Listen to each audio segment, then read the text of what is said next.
Books with प्रेम में आपका स्वागत है। आज की किताब है द हैप्पीनेस ट्रैप बाय रस हैरिस। कभी नोटिस किया है, जितना ज्यादा हम खुश रहने की कोशिश करते हैं उतना ही ज्यादा फ्रस्ट्रेटेड होने लगते हैं। आप कहते हैं बस थोड़ा स्ट्रेस कम हो जाए फिर मैं ठीक हो जाऊंगा, बस ये एंग्जाइटी चली जाए, बस ओवर थिंकिंग बंद हो जाए। लेकिन अजीब बात यह है कि जितना हम इन फीलिंग्स को हटाने की कोशिश करते हैं वो उतनी ही चिपक जाती हैं। जैसे किसी बीच बॉल को पानी के अंदर दबाने की कोशिश करो, कुछ देर के लिए वो नीचे रहती है लेकिन फिर अचानक पूरी ताकत से ऊपर आ जाती है। और शायद इसी वजह से आज इतने सारे लोग बाहर से नॉर्मल दिखते हैं लेकिन अंदर से कॉन्स्टेंटली लड़ रहे हैं, माइंड से, थॉट्स से, इमोशन से, अपने ही आप से। और यही इस किताब की सबसे पावरफुल बात है। यह किताब आपको हमेशा खुश रहना नहीं सिखाती, ये आपको सिखाती है कि दुख, फियर, एंग्जाइटी के बावजूद भी अच्छी जिंदगी कैसे जी जाती है। क्योंकि शायद प्रॉब्लम आपकी फीलिंग्स नहीं है, प्रॉब्लम वो वॉर है जो आपने उनके खिलाफ शुरू कर रखी है। और आज की इस जर्नी में हम समझेंगे कि हमारा माइंड हमें कैसे ट्रैप करता है और उस ट्रैप से बाहर निकलने का रास्ता क्या है। इमेजिन कीजिए, आप किसी इंपॉर्टेंट मीटिंग में जा रहे हैं, सब ठीक चल रहा है, लेकिन अचानक माइंड बोलता है तू कॉन्फिडेंट नहीं लग रहा। फिर दूसरा थॉट आता है, अगर लोग जज कर रहे हों तो। फिर बॉडी रिएक्ट करती है, हार्ट फास्ट, हाथ ठंडे, वॉइस शेकी। अब इंटरेस्टिंग चीज क्या होती है, मीटिंग प्रॉब्लम नहीं थी, थॉट्स प्रॉब्लम नहीं थे। असल प्रॉब्लम यह थी कि आपने उन थॉट्स को सच मान लिया। और यही जगह है जहां से द हैप्पीनेस ट्रैप शुरू होती है। रस हैरिस एक्ट नाम की एक थेरेपी अप्रोच के बारे में बात करते हैं, एक्सेप्टेंस एंड कमिटमेंट थेरेपी। इसका आइडिया बहुत सिंपल है लेकिन लाइफ चेंजिंग है। हमारी सफरिंग सिर्फ पेन से नहीं आती, हमारी सफरिंग आती है पेन से भागने की कोशिश से। अब सुनने में ये थोड़ा स्ट्रेंज लगता है क्योंकि हमें बचपन से क्या सिखाया गया, नेगेटिव फीलिंग्स खराब है, फियर खराब है, सैडनेस खराब है, एंगर खराब है, और इसलिए हम पूरी जिंदगी उन्हें हटाने की कोशिश करते रहते हैं। लेकिन एक सवाल सोचिए, क्या आपने कभी अपनी किसी फीलिंग को परमानेंटली कंट्रोल किया है? Overthinking, fear, self doubt? कुछ समय के लिए शायद हाँ, लेकिन वो वापस आते हैं। क्यों? क्योंकि माइंड का काम ही थॉट्स बनाना है। वो एक स्टोरी टेलिंग मशीन है। और सबसे डेंजरस बात, माइंड हमेशा ट्रूथ नहीं बोलता, लेकिन हम उसे ऐसे ट्रीट करते हैं जैसे वो सुप्रीम अथॉरिटी हो। सपोज किसी दिन आपका माइंड कहे तू इनफ नहीं है। अगर आप उस थॉट को बिलीव कर लेते हैं तो पूरा दिन बदल जाता है। लेकिन वही थॉट बस एक गुजरता हुआ सेंटेंस हो, बस कुछ शब्द जो माइंड ने जनरेट किए हों, तो यहीं एसीटी का पहला बड़ा लेसन आता है, कॉग्निटिव डिफ्यूजन, मतलब अपने थॉट्स से थोड़ा डिस्टेंस बनाना। देखिए, प्रॉब्लम थॉट्स नहीं है, प्रॉब्लम फ्यूजन है। फ्यूजन मतलब थॉट और रियलिटी का एक हो जाना। माइंड कहता है मैं फेल हो जाऊंगा, और हम तुरंत बिहेव करने लगते हैं जैसे फेलियर ऑलरेडी हो चुका हो। रस हैरिस एक एक्सरसाइज बताते हैं, जब भी कोई पेनफुल थॉट आए उसे ऐसे बोलिए, मेरे माइंड में ये थॉट आ रहा है कि, बस इतना। एग्जाम्पल, मैं यूजलेस हूं की जगह मेरे माइंड में ये थॉट आ रहा है कि मैं यूजलेस हूं। नोटिस किया, थोड़ा सा गैप क्रिएट हुआ, और कभी कभी वही छोटा गैप पूरी जिंदगी बदल देता है। क्योंकि अब आप थॉट के अंदर फंसे नहीं हैं, अब आप उसे देख पा रहे हैं, और शायद पहली बार रियलाइज करते हैं कि हर थॉट ओबे करना जरूरी नहीं। अब यहां एक और इंटरेस्टिंग चीज होती है, कई लोग सोचते हैं कि अगर मैं नेगेटिव थॉट्स को सीरियसली नहीं लूंगा तो मैं लेजी हो जाऊंगा। लेकिन सच इसका उल्टा है। जब हम फियर ड्रिवन होते हैं तब हम सबसे ज्यादा स्टक होते हैं, क्योंकि तब हम लाइफ नहीं जीते, हम सिर्फ बचने की कोशिश करते हैं। Avoid rejection, avoid embarrassment, avoid failure, और धीरे धीरे अवॉइडेंस हमारी जिंदगी छोटी करने लगता है। एक इंसान सोशल एंजाइटी की वजह से पार्टीज अवॉइड करता है, फिर मीटिंग्स अवॉइड करता है, फिर अपॉर्चुनिटीज अवॉइड करता है, और एक दिन रियलाइज करता है कि उसने पेन से बचते बचते लाइफ से ही डिस्टेंस बना लिया। यही हैप्पीनेस ट्रैप है। हम सोचते हैं पहले फियर खत्म होगा फिर मैं जीना शुरू करूंगा, लेकिन शायद ट्रूथ ये है, लाइफ फियर के साथ ही जी जाती है।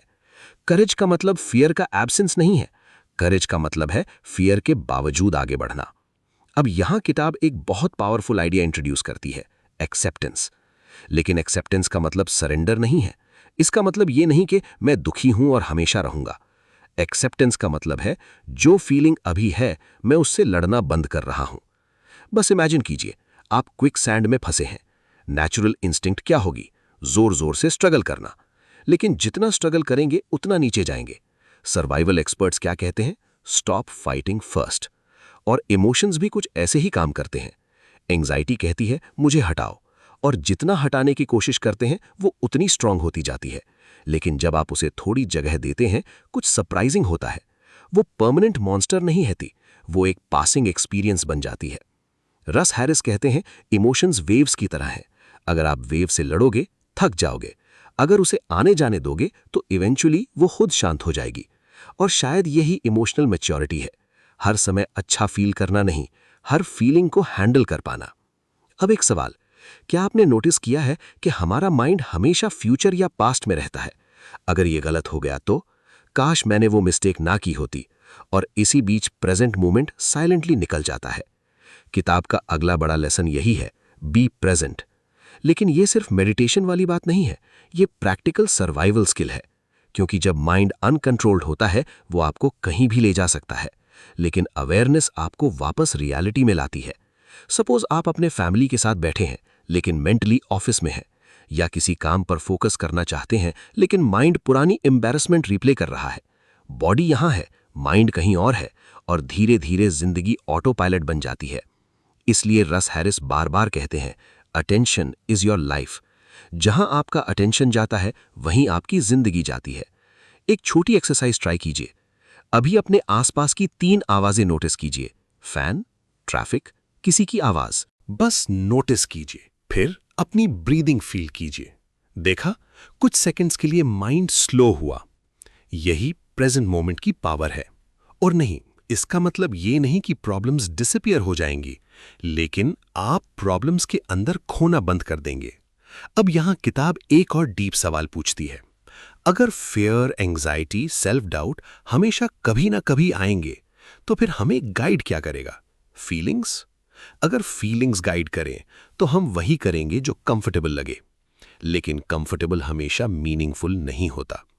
इसीलिए एसीटी वैल्यूज की बात करती है। वैल्यूज मतलब वो इंसान बनना जो आप अंदर से बनना चाहते हैं। Kindness, honesty, growth, creativity, connection. Goals और वैल्यूज में फर्क समझिए। गोल डेस्टिनेशन है, वैल्यू डायरेक्शन है। एग्जाम्पल, 10 किलो वजन कम करना गोल है, लेकिन अपने शरीर का ख्याल रखना वैल्यू है। गोल अचीव हो सकता है और खत्म हो सकता है, लेकिन वैल्यूज लाइफ लॉन्ग डायरेक्शन देती हैं। और यही रीजन है कि कुछ लोग स्ट्रगल के बीच भी फुलफिल्ड महसूस करते हैं, क्योंकि वो कंफर्ट चेज नहीं कर रहे, वो मीनिंग चेज कर रहे हैं। अब इमेजिन कीजिए, आपका माइंड कहता है मत बोल, लोग जज करेंगे।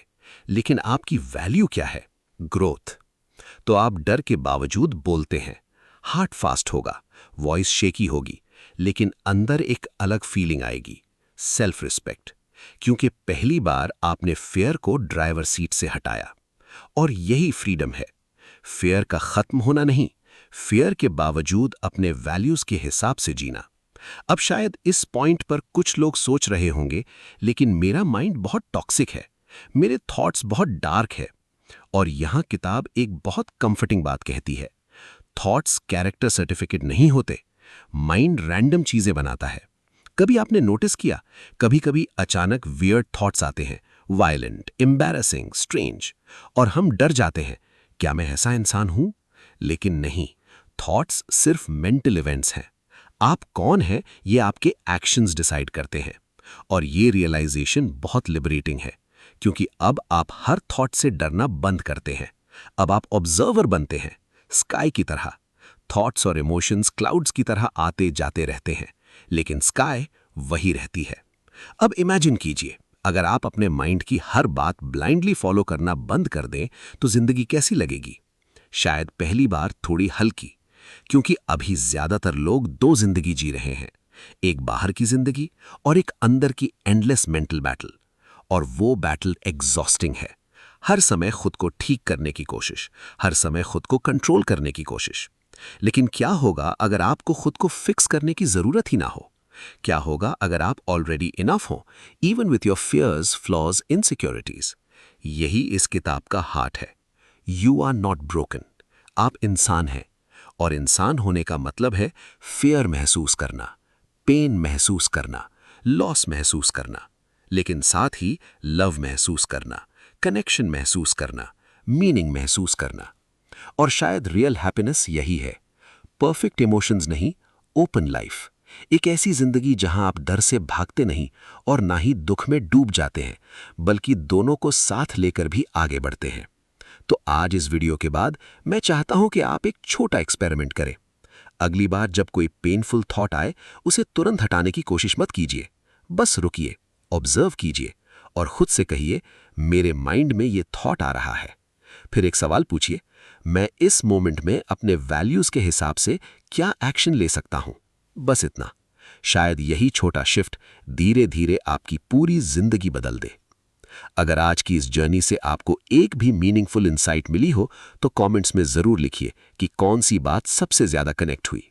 और अगर आप ऐसी किताबों को सिर्फ सुनना नहीं, महसूस करना चाहते हैं, तो बुक्स विद प्रेम को सब्सक्राइब कर लीजिए। हम फिर मिलेंगे एक ऐसी ही किताब के साथ जो शायद आपके माइंड को नहीं, आपकी जिंदगी को बदल दे।